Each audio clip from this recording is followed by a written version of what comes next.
This program is brought to you by Newsworks in cooperation with the City of Eau Claire. This program is simulcast on WRFP-LP 101.9 FM.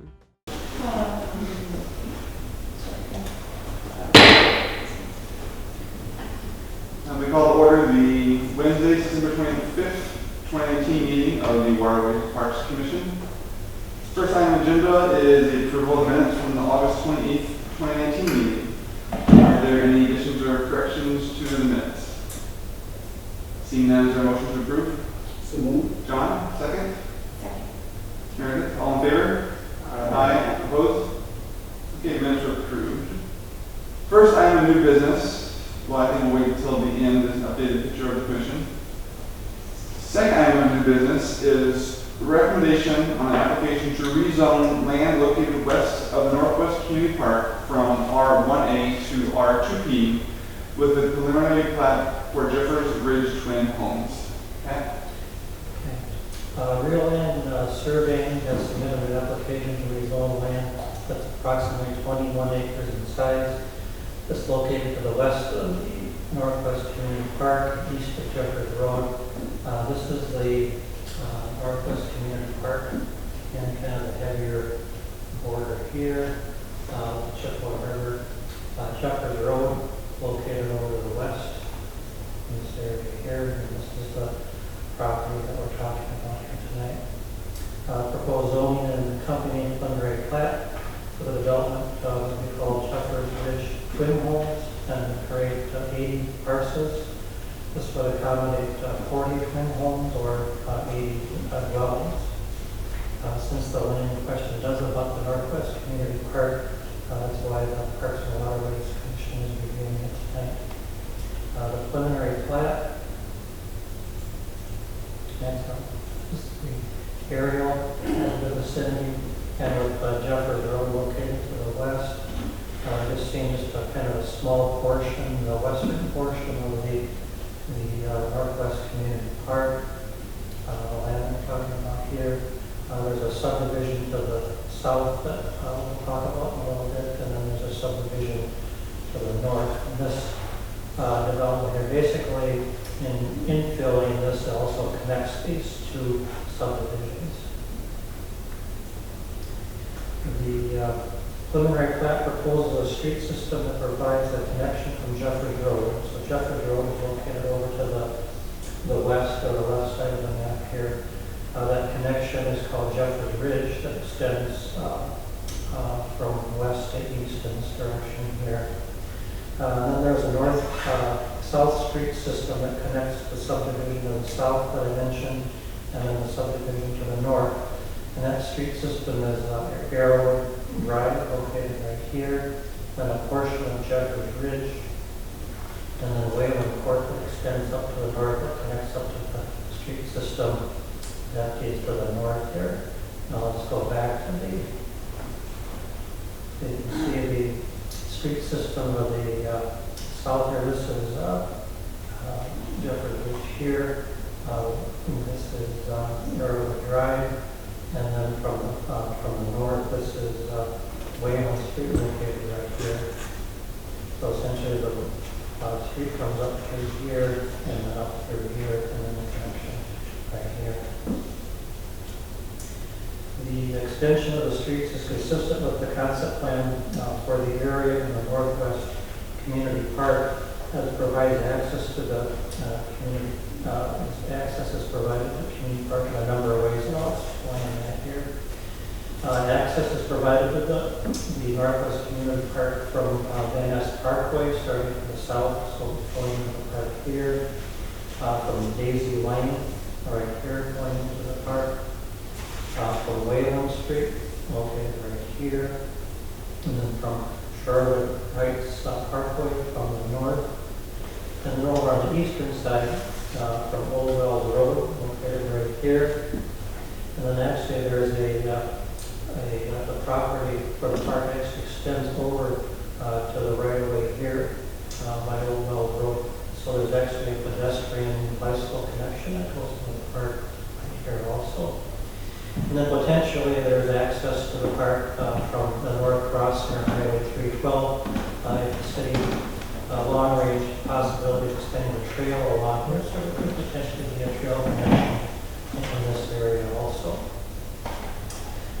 Daisy Lane, right here, this actually is intended to be the primary access to the park, located right here. And we do have a trail system that extends along the north side of Daisy Lane that will extend into the park here. And then the initial park facilities for the park will be developed in this vicinity right here. And those will occur, at this point, they're scheduled for 2022. These park facilities would include like a parking lot, restroom, probably a picnic shelter. We don't have conceptual plans for those yet. When we do, those will be coming back to the commission in probably about a year and a half or 2 years or so.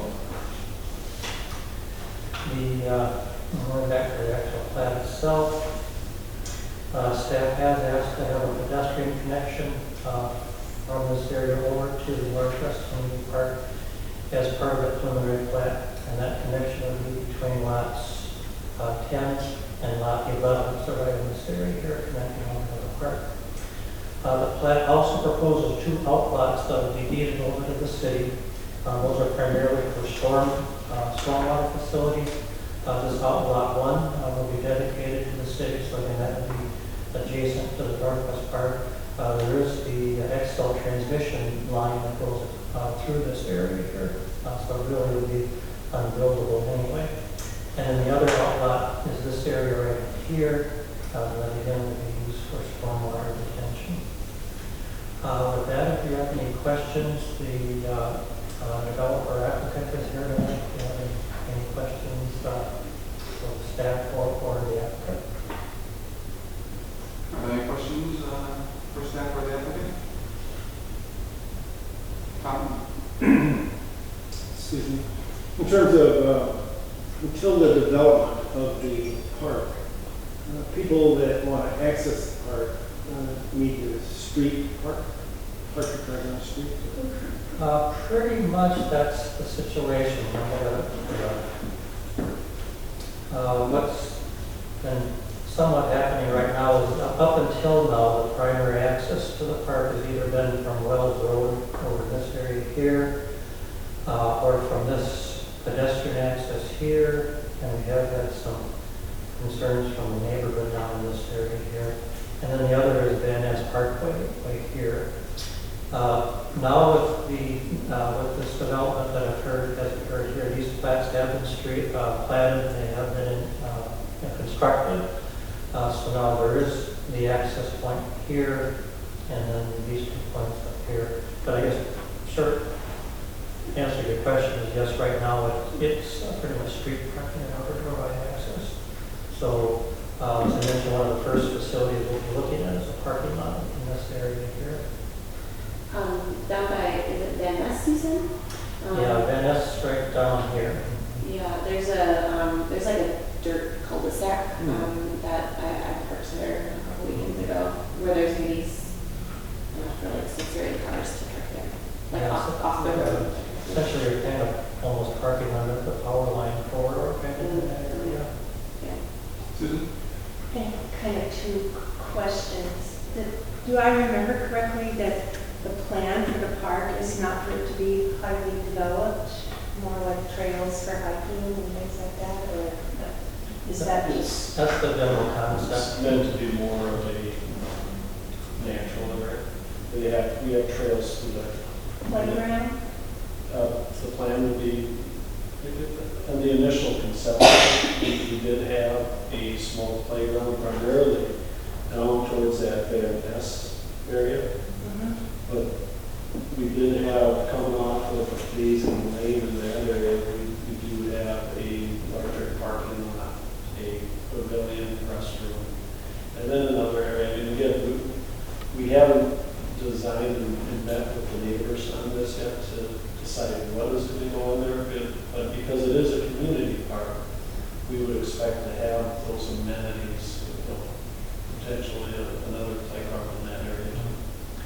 But even though it's a community, labeled as a community park, there is a heavy concentration of housing that's going in that area. It will also somewhat function as a neighborhood park too. So A part of it. I just had a simple question, I'm sure. Is Is a twin home somehow different than a duplex? A duplex would be the same owner owning both sides. The twin home is split down the middle. Zero lot line would be another way to describe them. So each side is its own parcel number, each side is its own owner. Okay. You can introduce yourself. Sure, I'm Steve Wiggins with Worcester Builders. Do you have any more comments to add? You know where to, but feel free to do so if you want. I don't.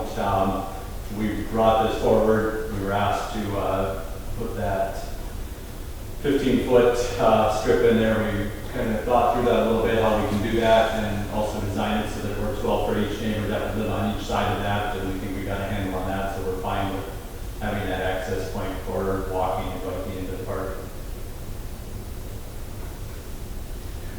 Kirk? Yeah, maybe I missed it early on, but how is that land used now? What's it used for now? The area that's being proposed for development, Yep. pretty much, it's pretty much vacant land. So there really isn't any use on it. It looks like some wooded areas. Yeah, Steve, maybe. Yeah, it's a lot of that, like the pine trees, the green there, those are jack pine, and then a lot of it's just rubbish.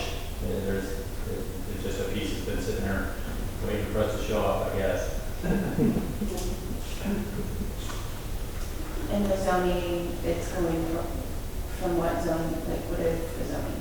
Well, currently it's R1A, which is large lot residential, and this would be going to R2P, which would allow for the twin homes. So the reason it's vacant is because no one person wants to own that whole lot. Well, this whole section of Shepherd Road, actually, the area to the north just developed. This subdivision went in the last 2 years or so. And now Steve's development here, this area to the south is developed with kind of a mixture of, that's a little higher density with some, I don't know if there's any twin homes down there, but it's That's more all, fourplexes. yeah, that's all 8 and 12. You know, there are some duplexes that back up right where your cursor is right there. There are some duplexes that back up to ours. So this development actually provides kind of a nice transition, because as you go to the north, this is a mix of twin homes and single family, and then you get up into this area, this is all single family here. Any other questions for staff or the applicant? Are there members of the public that would like to speak to this? Seeing none, I would take any further discussion? Seeing none, I'll take a motion to recommend the application to rezone. John, is there a second? Second. Tom? All in favor? Aye. Opposed? Okay, the application is recommended. Thank you. Third item of business is recommendation to approve a use agreement for the USGS to relocate the Chippewa River gauge from 910 4th Street to Phoenix Park. Dave? Sure.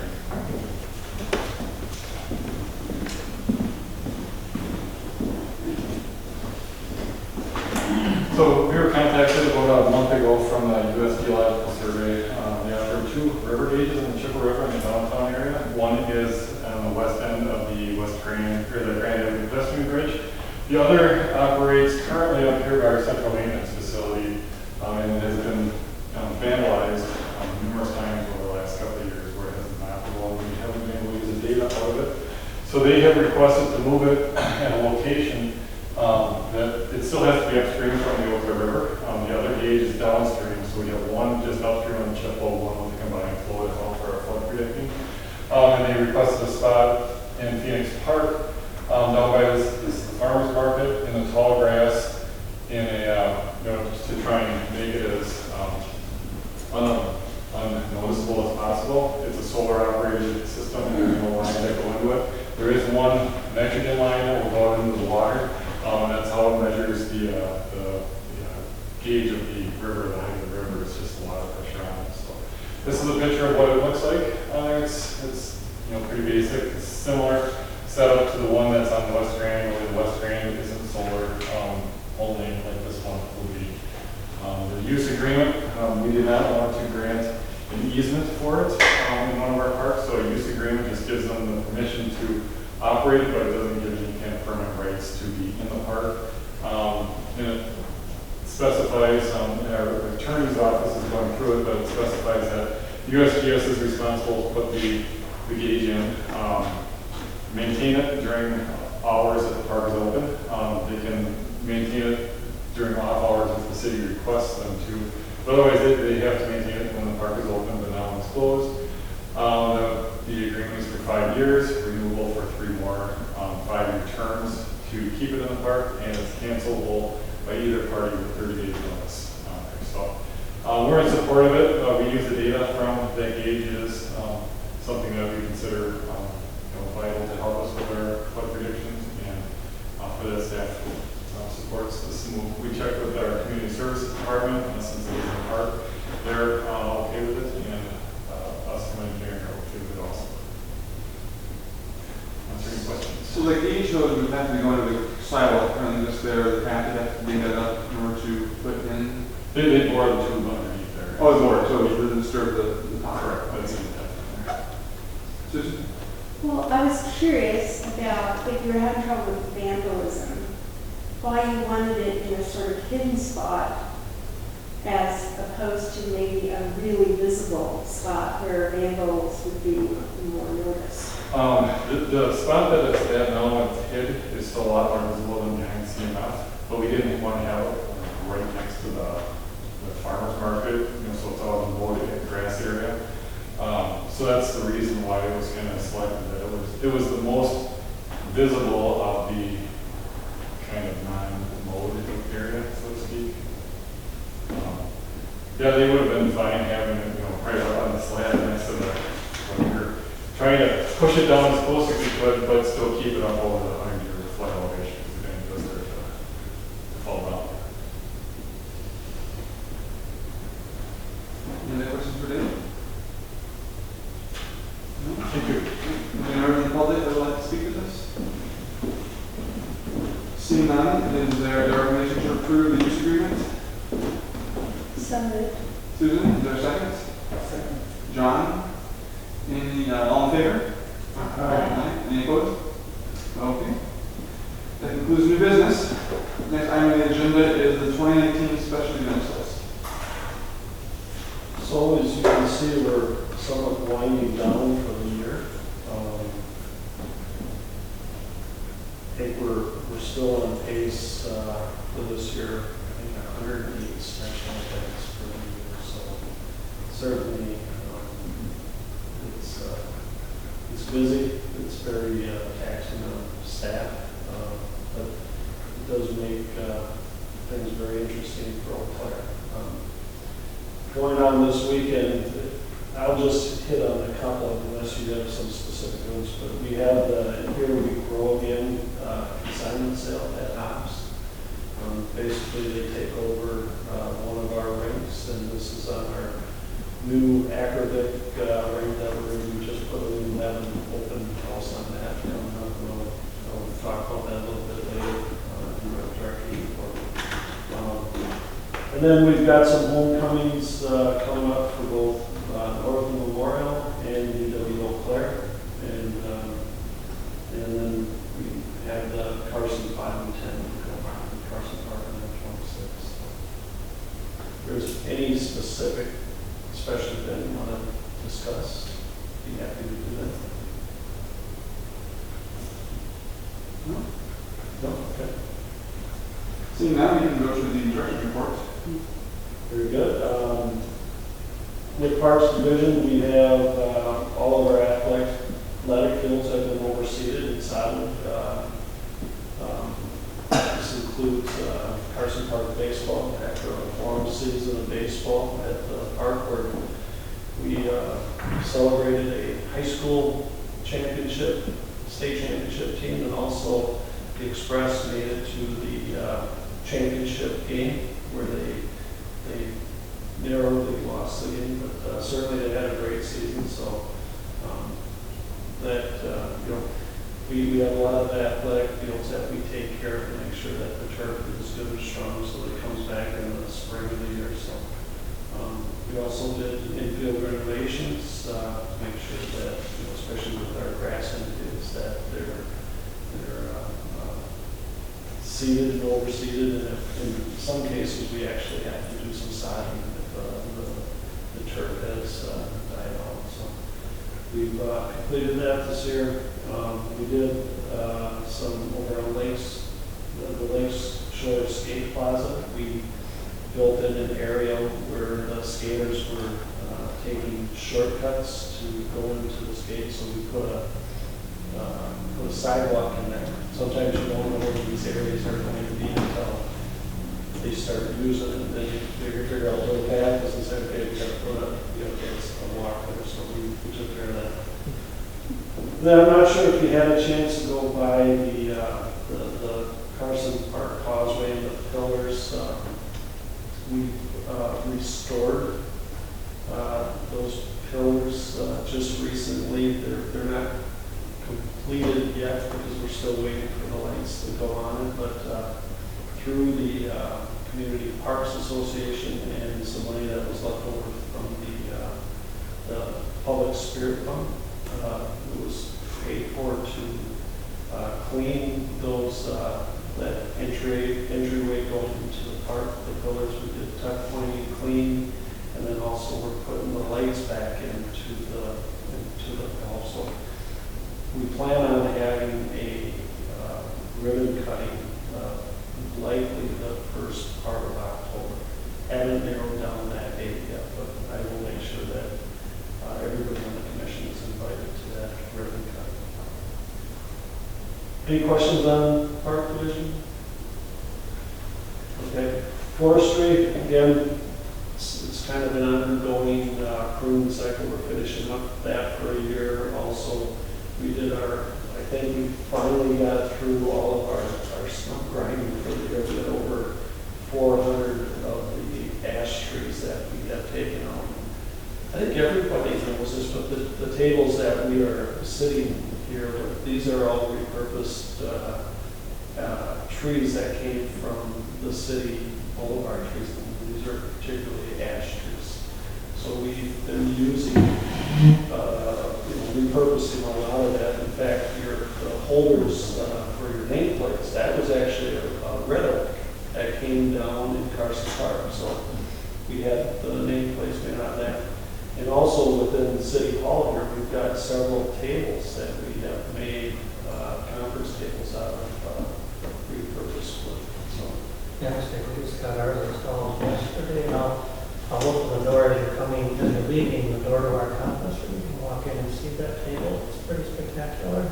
Yeah, I think some of you may have looked at the table we had at Central Maintenance Facility in our conference room. This is the table that Pat's talking about is very similar to that table, maybe a little smaller in scale. But so we're trying to use and repurpose some of the natural resources that we have in the city. Recreation Division, I talked about this earlier, that the acrobatic rink is nearing completion. The floor is done. We have the in-floor heating system, so we don't have to worry about frost going down. Gives us the ability to keep the ice on the rink year-round rather than having to take it off with it. Basically let that frost come off and put the ice on. So it'll give us the ability to sell more ice time and not have to take that off. So that is something that will benefit not only the city but also the users of the arena. You've been taking that ice off every summer? We usually take them off every summer. Right? So basically right now hockey is really starting to heat up. Yeah. So it's starting to get very active at the rink. We've got a lot of new crews coming in. They're doing their tryouts for their travel teams. It won't be long now. I think the high school football, they're halfway over their season already. So it won't be long when the high school teams will be back on the ice. And from that point, from October until basically March, we're full down there. So, but the active you haven't been in there before, when you see it now, you'll be simply amazed on the transformation we've made. Besides putting in the new in-floor heating so the frost doesn't go on, we got brand new dasher boards in there. The entire rink was repainted, new sound system. We got 4 full locker rooms for the teams in there, and then we also put in a mezzanine to overlook, and they're very similar to what we have in the O'Brien rink, but at a smaller scale. But certainly, I know from being in that rink, and I know Kirk's been in that rink many times, it was kind of a step down from playing into the O'Brien rink. That would be the case anymore. So, very Is the new ice surface the same size as the old one? Yes. And then also when we do the ribbon cutting, this is another project that the Waterways and Parks Commission recommended approval is the wall art. That's going to be going up in the gathering area in ice arena. So that will be also up. So we'll be ribbon cutting for both of those at that time. So our hope is that will be going up within the next couple of weeks. So that's kind of what we're waiting on. But we, as I mentioned before in the special events, we have a consignment sale going on in the acrobat rink, so we don't have the ice sheet on there. So I want to make sure that the ice sheet is on there. We have a pretty neat idea that we're going to, and I'm going to withhold that surprise for the ribbon cutting. So with that, prime times again, the fall and winter catalog is out there. We're getting a significant number of people signing up for programs, which is great. Keeps our young youth active and certainly got them. So with that, any other questions? So I don't know, I was reading an article, several articles actually, and saw some. It seems like there's a variety of murals that are appearing. We have a lot of blank walls, so I'm all for good murals, which all the ones I've seen, they strike me that way. But is that a trend? Is the city encouraging? I mean, I know you have to conform to the sign ordinance, don't you? Or there aren't, so they don't have to. They don't have any rules. You know, the city through the DECI organization is encouraging the murals. There will be some. We were just in conversation with another group. Actually, it's part of the sculpture too. They're going to be looking at a mural back behind the Shift coffee shop in Sept. There's kind of an alley as you enter the back of that. They're looking at a mural, kind of a combination of murals there. I think they're going to theme it kind of like Chalk Fest, where there's different artists that will take a kind of a block of the wall, and they're looking at, I think, doing that on an annual basis, so then they would paint them over and then redo them the next year. So you'll probably see that in the spring. They do need to conform with our sign code in terms of not being in advertising. One that just went up this past weekend doesn't quite meet that, so we'll be talking with the owner on that. But we are encouraging more artwork in the downtown area. Does anybody propose working on the parking ramp? The first parking ramp? Oh, you mean on that wall? It's huge. The one on Barstow or the one on Bar one? Maybe Dave could I would defer Mr. Stolberg. For the North Barstow ramp, that has been solicited, Black 7 and Linux has been solicited for redevelopment. There have been a number of inquiries that I'm aware of to do something on that wall, but given the chance that the likelihood that it'll be under development, none of them have really been that serious. With this ramp across the street, I think we can come up with something on the hat top. We really haven't gotten anything. The textures might be a little challenging for that too, with kind of a surface on it, so. You could take the pictures of downtown as it was when this building was built and paint, you know, a trompe-l'oeil picture so that you'd be looking into the old downtown.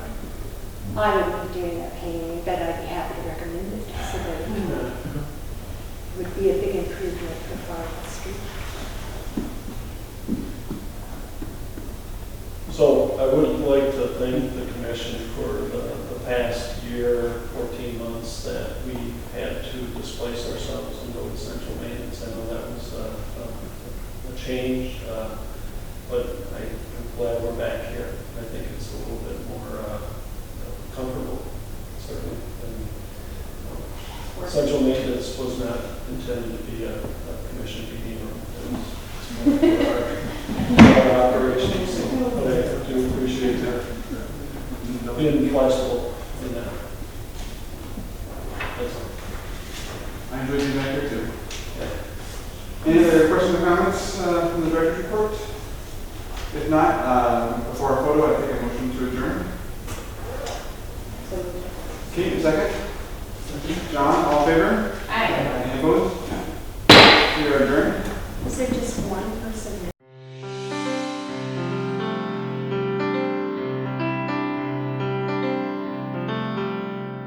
This program was brought to you by a cooperation between Newsworks and the City of Eau Claire. A transcript of this meeting is available for the hearing impaired. It will be available within 7 days of this telecast. Call 715-839-4912 or TDD 715-839-1689. Or write Eau Claire City Clerk, P.O. Box 5148, Eau Claire, Wisconsin 54702-5148. Newsworks is made possible by continuing community support. If you would like to volunteer or make a donation, please contact us via phone at 715-839-5067 or online at valleymediaworks.org.